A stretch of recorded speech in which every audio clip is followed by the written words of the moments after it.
Hi students, welcome to Lecture 2, Appropriate Language Setting the Right Tone. The last one was an hour, just like a real class, eh?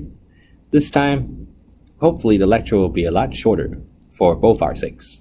Let's get started. When we talk about tone in academic writing, we deal with slang and pronouns and references. First, let's look at some slang. Take a look at these statements below and see if you can find anything wrong with them. I'll read them out loud, and you can use this time to write down the sentences or circle the words that you think are considered slang in academic language. Sentence 1. Churchill basically dissed Hitler when he wouldn't let him in the country. 2. The Romantic era of poetry was like the epoch of all poetical ages. 3. The protagonist was super bummed that the Duchess continued to rebuff his advances. You can pause the video if you need more time. Here's what's wrong with the following statements. Number 1. Churchill basically dissed Hitler when he wouldn't let him into the country.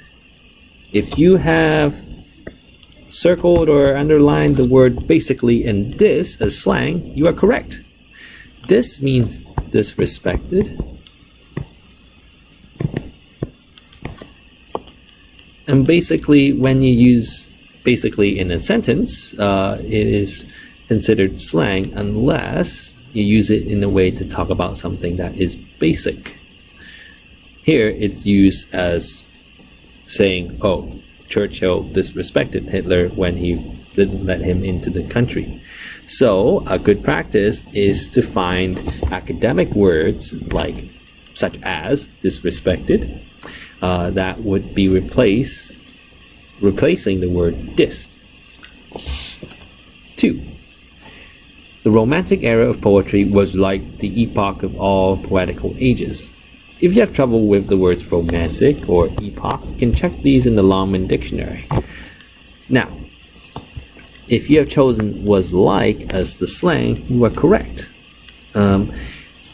Students often use the word like in their speech, and sometimes that carries over into their writing. And this is especially true for native English speakers, using the words like or as fillers when they're trying to think of something.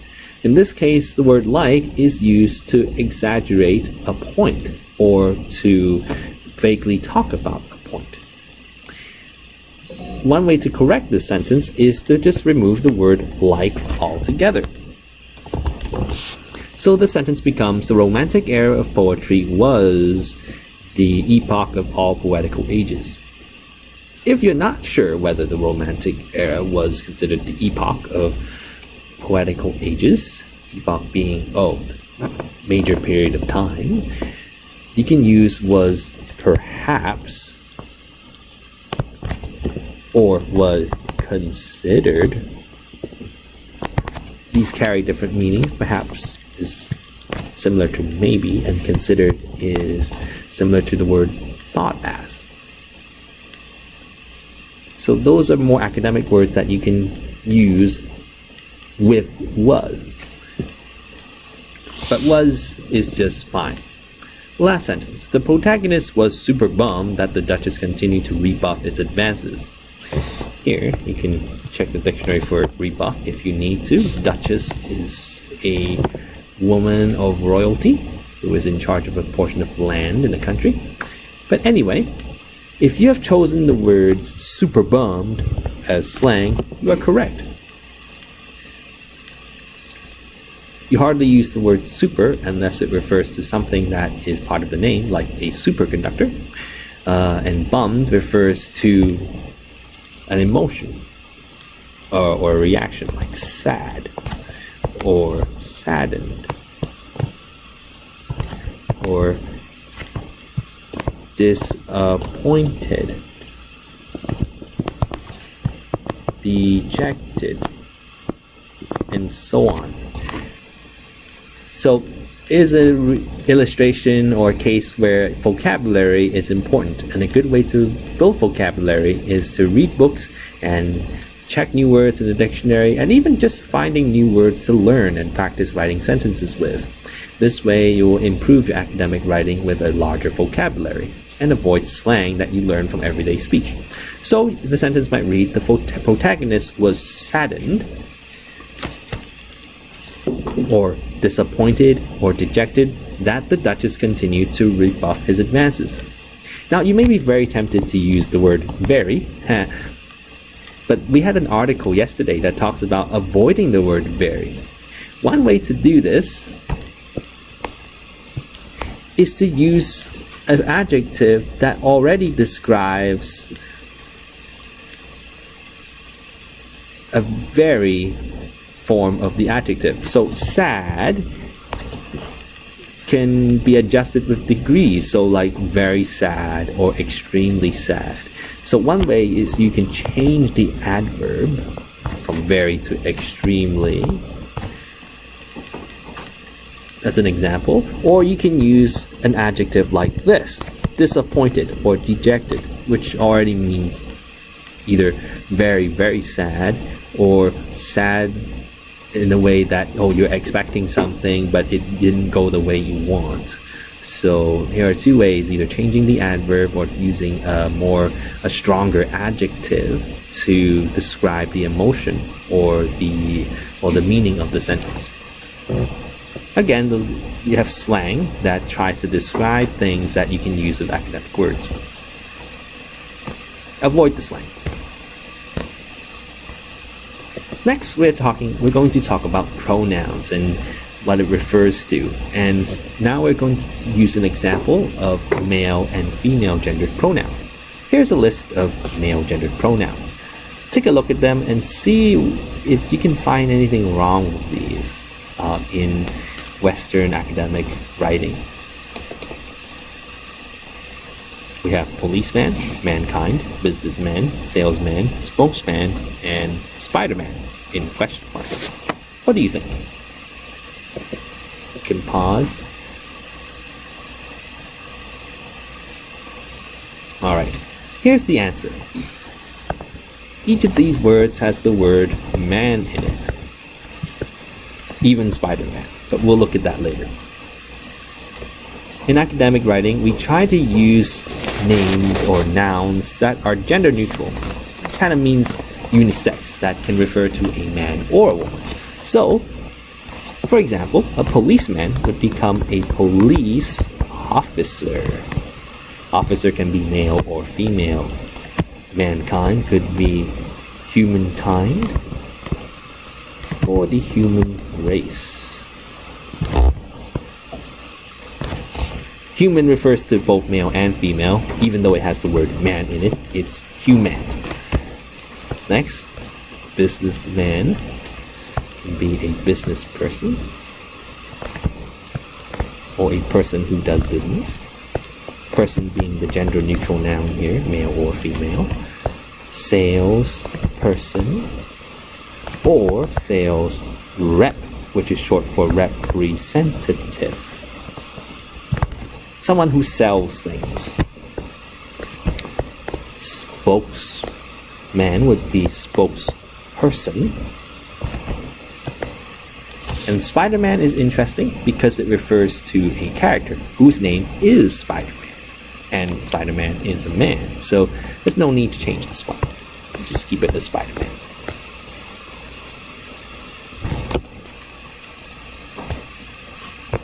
The same rule applies to female gendered nouns. Take a look at these and see where in these nouns do you see letters or parts of the word that say, oh, this noun is a female gendered noun. We have waitress, housewife, hostess, actress, stewardess, and Wonder Woman. What do you think?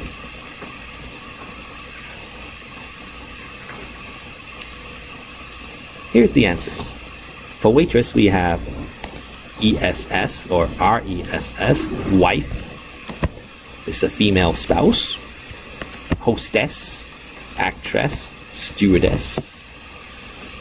So, just so for your reference, Waitress is the female form. Waiter is the male form. Well, housewife, the opposite would be a husband. Now here, house has the connotation, it's where the female spouse or the wife is the one that usually stays at home. It's part of a culture reference.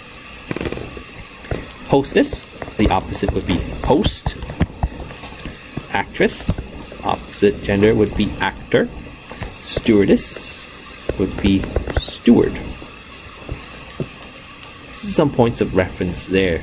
And if you think can make one for this, it could be Wonder Man, I suppose. But there is no such character yet. It's just Wonder Woman right here. Okay, so to make these into gender neutral nouns, so unisex, you can try this. A waiter or waitress can become a server, someone who works in a restaurant, giving food and helping customers. Housewife, be a spouse. That means husband or wife. Can avoid the whole house connotation altogether.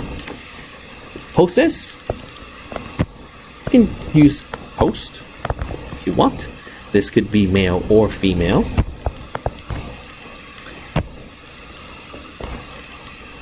Actor, actress, both are acceptable, and sometimes you just say actor for both male and female.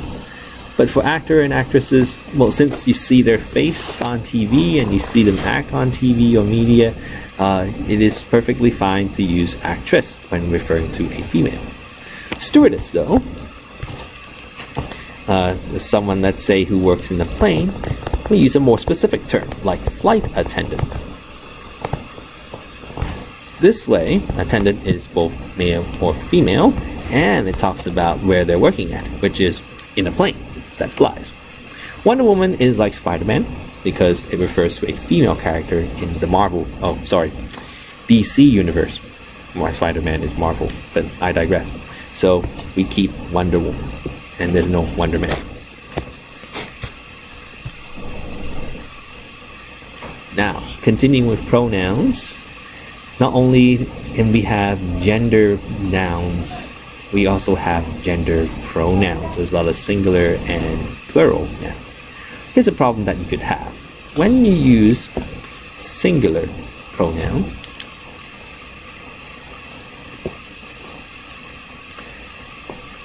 you have to work with gender.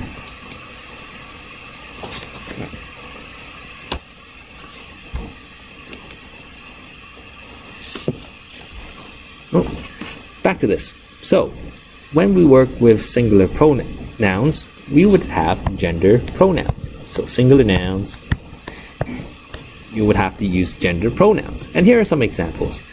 The S shouldn't be there. It's each student. Each student, so that's singular, is responsible. So you have your singular verb. And here we have to use a singular pronoun because it refers to each student. And most often, the male gender pronoun his would show up first. Like the second example.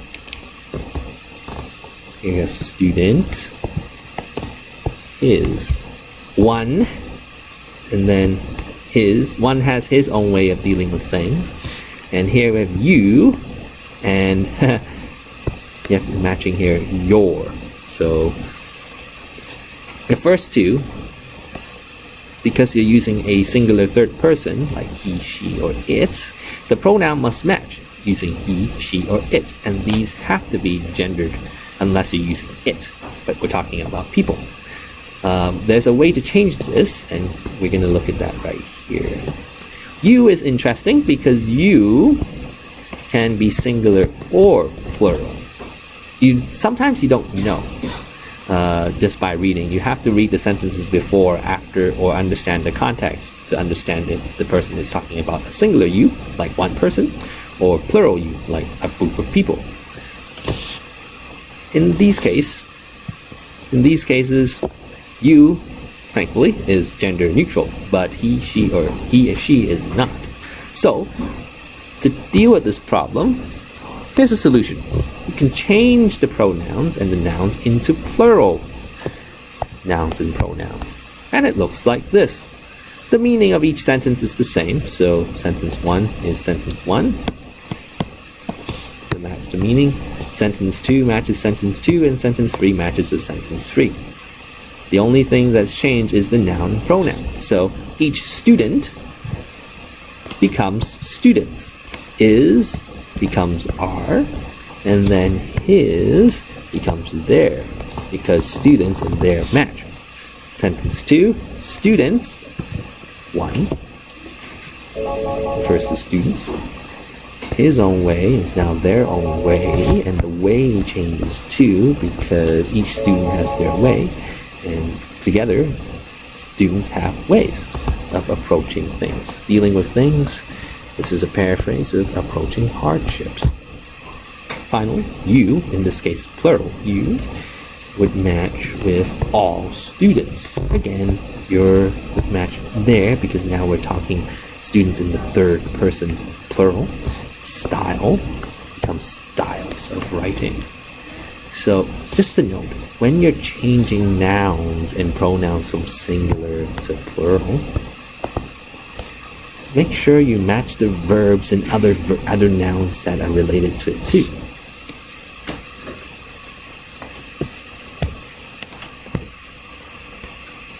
Now on to the second part of the lecture. Pronoun reference using it or is. Well, here's a review and a preview for this part of the lesson in terms of using pronouns, it and its. Here are two terms. You have the pronoun and the antecedent. You can pause the video and you can check the dictionary to see what each word means. You can also look at the rule to see how these words are used for today's lecture. The pronoun refers to the noun, so it could be it, he, she, I, you, or it's, his, hers, and so on. The antecedent is the noun that these pronouns are referring to. So it's some kind of noun, and it's usually the subject. Alright, and here's the rule. A pronoun derives its meaning from its antecedent, the noun it substitutes for. So that's the rule for using pronouns for antecedents. Interestingly, even the sentence follows the rule. Pronoun is the antecedent, and the it refers to the pronoun, or in this case, its meaning. Here's an example. I love summer. That's the first sentence. And then it is my favorite season. Take a moment to see what this it refers to. It refers to the noun summer and not I. I love summer, and summer is my favorite season. So a good way to check is to replace the pronoun with the noun itself to see if it works. Summer is my favorite season. Okay, if you try I is my favorite season, that's not going to work at all. So this is a good way to check. Use the noun that you're trying to refer to in the pronoun and see if it works as a sentence. If it does, then you're using the right pronoun, most likely. If it doesn't, then definitely not. Here we have some pronoun reference problems. Here we have 3.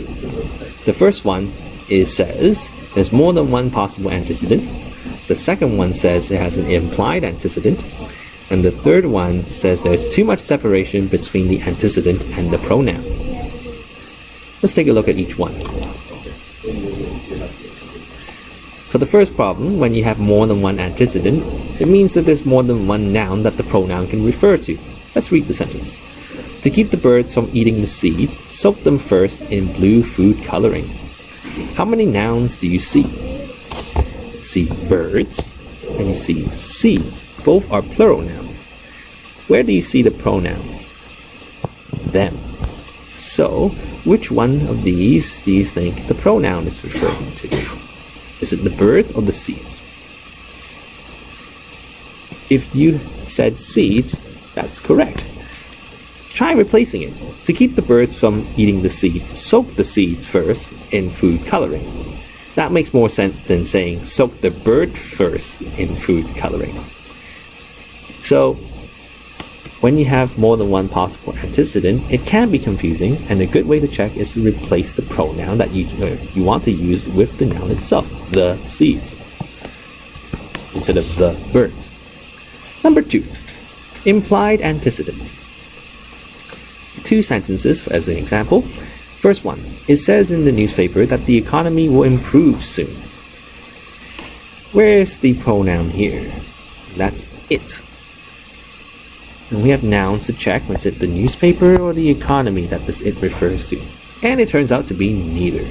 Because the newspaper might say something, but it is not the newspaper that's talking. And it's definitely not the economy either. It is somebody. But we don't know who that is.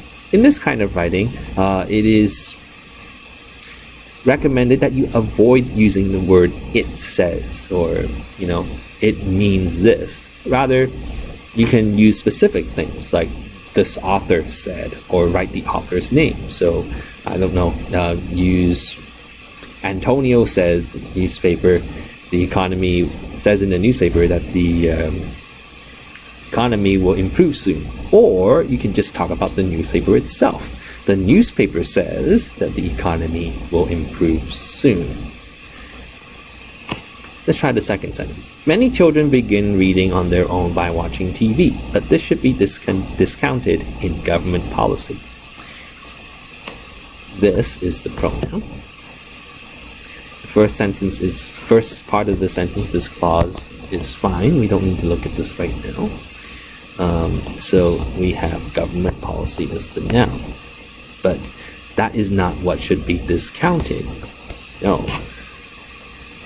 This actually refers to the fact that many children begin reading on their own by watching TV. So that's the implied antecedent. Now, a way to deal with these, again, is to either use the antecedent that it is implied. So it might read the newspaper says that the economy will improve soon, or you can use the pronoun and add a noun to clarify it. So this fact or this observation should be discounted in government policy. So this way it is a lot more clear what the antecedent is by providing a stronger connection. Last one. Too much separation between antecedent and pronoun. The sentence reads, Jody found a dress in the attic that her aunt had worn. The sentence needs more, so I'm going to write the part here. It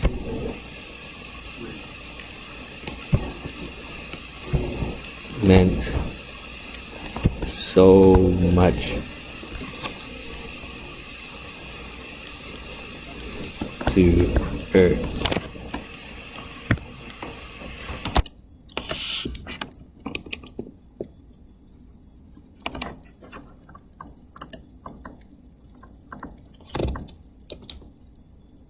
Okay, back to the third problem.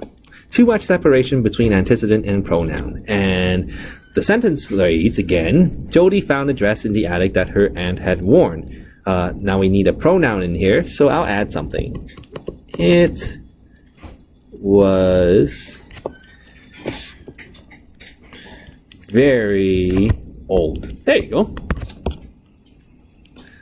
So the separation would look like this. We have a dress, we have the attic. These are the it nouns. Jody would be she or her. So here you have the matching pronoun for Jody. And aunt, just the aunt had worn the dress. So the separation would be all these words between it and dress, where it could be either the attic or the dress. But in this case, the it refers to the dress, although the attic could be old as well. To deal with the separation, you can do two things. If you find that there are too many words between the noun and the pronoun, you would change the pronoun into the noun instead. So it would become the dress was very old. This way, you would avoid the ambiguity. Or that is to say, it is more clear what the pronoun is referring to or what you're trying to say in the sentence.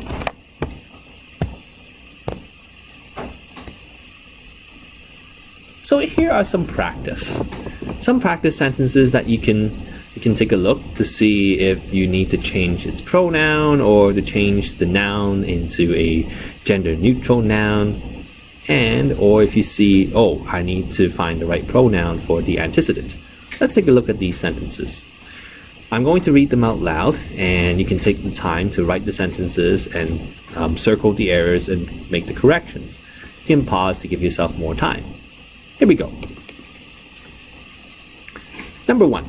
An 18-year-old must be able to manage his assignments, workload, and deadlines. Number 2. When a parent intervenes in an argument, they disallow the growth that accompanies learning. Number 3. The ability to communicate effectively with strangers allows a person to learn from others and pass information clearly. I agree with the skills of being able to find their way around, because if they cannot find their way around, they cannot be successful in life. Number 5. Another example of that is suggestion number 7. At this point, you could pause the video to give yourself some time. Try and circle the errors and write the correct sentence. Give yourself space to do this. Okay, here we go. Let's start with sentence 1. An 18-year-old must be able to manage his assignments, workload, and deadlines. Where do you think the problem is in this sentence? If you have circled his, the gendered pronoun, you're correct. Also, the noun that it refers to, an 18-year-old. Here is a singular, gender-neutral person, an 18-year-old young man or young woman. In this case, to change the sentence into correct form, to edit it, you would say either 18-year-olds or young adults, something that is gender neutral and plural. So, when you made that change to the noun, you would also match it with the proper pronoun. Must be able to manage their assignments, workload, and deadlines. You make sure the verbs match too. So be able, that's fine. You don't need to change the form with this form, the modal verb, be able. So the correct sentence reads, 18-year-olds must be able to manage their assignments, workloads, and deadlines. Here I just made the correction here to match the plural form of the nouns. Number 2. When a parent intervenes in an argument, they disallow the growth that accompanies learning. Where do you think the error is? If you have circled they and a parent also intervenes, you're correct. They is fine, actually, the pronoun, but the noun, the antecedent that the pronoun refers to is a singular form, so that is not correct. To change this, you might say when parents And since we changed parents into parents, the plural form, we need to get rid of the S. So it becomes when parents intervene. And the correct sentence would read, when parents intervene in an argument, they disallow the growth that accompanies learning. Number 3. The ability to communicate effectively with strangers allows a person to learn from others and to pass on information clearly. Do you see an error in the sentence?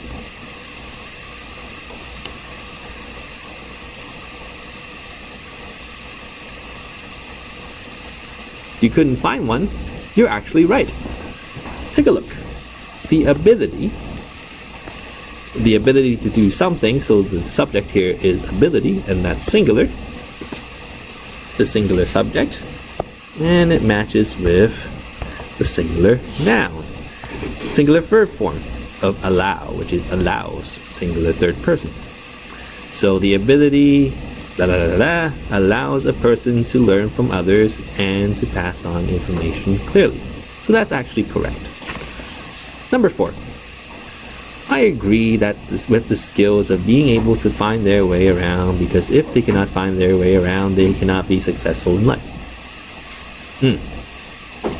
Where do you think the errors are in this one? If you're confused with the pronouns they and their, you're right. Take a look. We have they, their, they, their way. And what is all this referring to? Well, there are 2 problems with this one. One, you have the skills of being able to find their way. But this there here, is it the skills? No, it is actually people or students, perhaps. That would be the antecedent, and that's an implied antecedent too. That's a problem that we have to deal with. So this they, again, refers to the students, again implied, also students, and then also students. So how would we deal with this? One way is to add the antecedent in there. So it may take some time to think about this one. So let's work it out. I agree with the skills of being able to find their way around. So there's no room for the antecedent here. You may need to change the words. So it might sound something like this. I agree that students who are able to find their way around would be successful in life. Now that would be a big paraphrase. So you may say something else. You can try something like this. I'm going to write it here. I agree that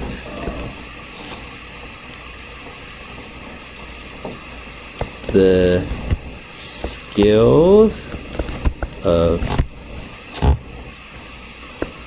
being able to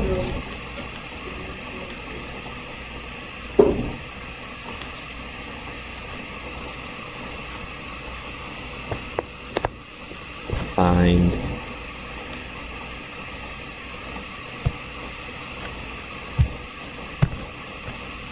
their way around. So we'll keep this part for now. Is important. So here we actually added the verb here, is important, to describe the skills. So there's no longer a fragment. So that's done. Because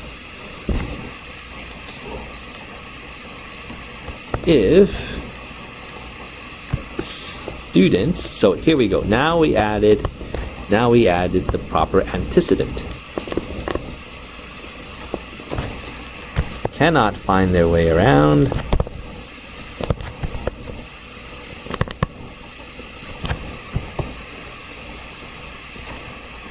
They cannot be successful in life. So, since the skills are dealt with in a clause, the skills are important. So this is another case where proofreading is important. Plural noun, plural verb form. The skills are important because if students cannot find their way, so we have there, that's the students, not the skills anymore, and this they also refers to the students. So by adding the proper antecedent to the adjacent pronouns, the pronouns right next to it, and also finishing the sentence or finishing the clause for other subjects in the clause would help you clear up any implied pronouns that are there or implied antecedents, which is the hardest sentence of the 5 here. And I'm going to clear up some space for sentence 5.